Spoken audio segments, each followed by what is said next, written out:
میرا نام طاہرہ ہے اور میں ایک بیوہ عورت ہوں۔ میرے 2 بیٹے ہیں۔ میں نے ان کی تربیت اس طرح کی ہے کہ وہ کسی بھی انسان پر ظلم ہوتا نہیں دیکھ سکتے اور ہر بڑے سے بڑے ظالم سے ٹکرانے کا حوصلہ اور ہمت رکھتے ہیں۔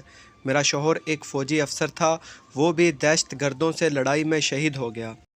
وہ مجھے نصیحت کر گئے تھے، میرے بیٹوں کو بہادر بنانا۔ زندگی اور موت رب کے ہاتھ میں ہے۔ اس دن سے جہاں میں نے بیٹوں کی تربیت میں پڑھائی لکھائی کو ضروری سمجھا، وہیں میں نے انہیں لڑنا بھی سکھایا۔ وہ دونوں کراٹے ماسٹر تھے۔ آج شاید عملی نمونہ پیش کرنے کا وقت تھا۔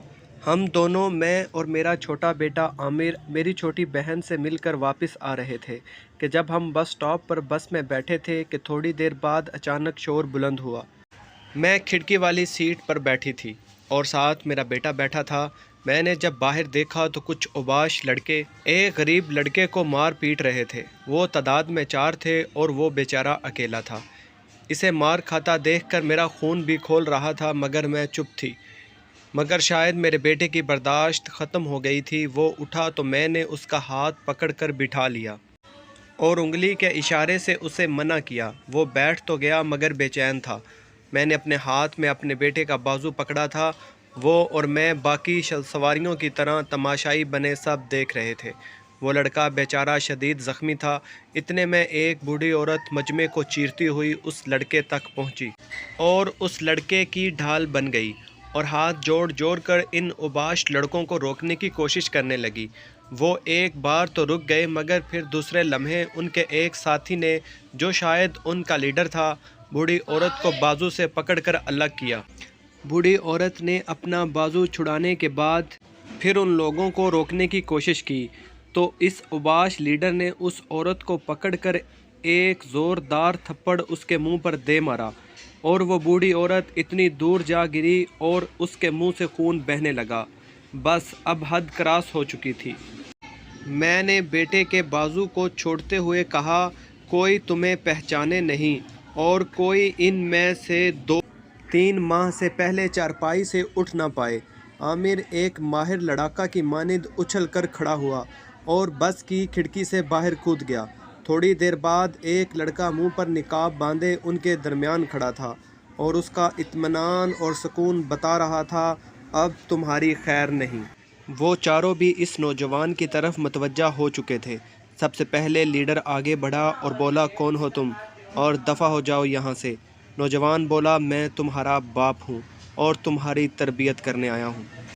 تم نے آج ایک ماں پر ہاتھ اٹھا کر ساری دنیا کے بیٹوں کو گالی دی ہے، اور یاد رکھنا ہر بیٹا کمزور نہیں ہوتا۔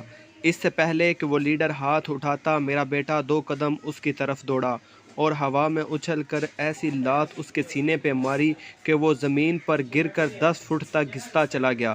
دوسرا بندہ پیچھے سے حملہ کرنے دوڑا مگر اس سے پہلے ایک فلائنگ کک اس کے منہ پہ پڑی اور وہ بھی چیختا ہوا دور جا پڑا۔ اسی طرح دوسرا اور تیسرا بدماش بھی زمین پر پڑے چیخ رہے تھے۔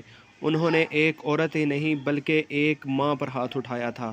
یہ سزا کم تھی ان کے لیے۔ اچانک میرا بیٹا اس بدماش لیڈر کی طرف بڑھا جو زمین پر بیٹھا تھا۔ خوف اس کی آنکھوں میں صاف نظر آ رہا تھا۔ اسے کالر سے پکڑ کر کھڑا کیا اور دوسرے لمحے جھک کر اس کی پسلیوں پر اس زور سے گھوسا رسید کیا کہ پسلیاں ٹوٹنے کی آواز کافی لوگوں نے سنی، اور اس کے ساتھ ہی اس کی فلک جگاف چیخیں بلند ہوئی تھیں۔ اس طرح باقی تینوں کی چیخوں سے سارا علاقہ گونج اٹھا تھا۔ کسی کا بازو اور کسی کی لات توڑ دی تھی۔ ایسوں کو ایسے ہی سبق سکھانا چاہیے۔ اس سارے واقعے میں تقریباً 1 یا 2 منٹ لگے ہوں گے اور میرا بیٹا اس دوران اس بھیڑ میں گم ہو گیا تھا۔ میں گھر پہنچی تو وہ پہلے سے گھر پہنچا تھا۔ میں نے اس کا ماتھا چوما اور شاباش دی اور کہا، بیٹا جب کبھی بن پڑے مظلوم کی مدد کرتے رہنا، تماشا تو ساری دنیا دیکھتی ہے۔ اگر ہم مائیں چاہیں تو ساری دنیا کو ٹھیک کر سکتی ہیں۔ ہر مرد ہماری گود میں کھیل کر جوان ہوتا ہے۔ میں ٹھیک ہوں تو ساری اولاد ٹھیک ہو سکتی ہے۔ آپ بھی اپنے بیٹوں کی تربیت ایسی کریں کہ وہ معاشرے کے لیے مسیحا بنے، نہ کہ جانور۔ ویڈیو پسند آنے کی صورت میں چینل کو سبسکرائب ضرور کر دیں، لائک کریں، شیئر کریں، کامنٹس کر کے ہمیں بتائیں ہماری ویڈیو آپ کو کیسی لگی۔ اللہ حافظ، اللہ نگہبان۔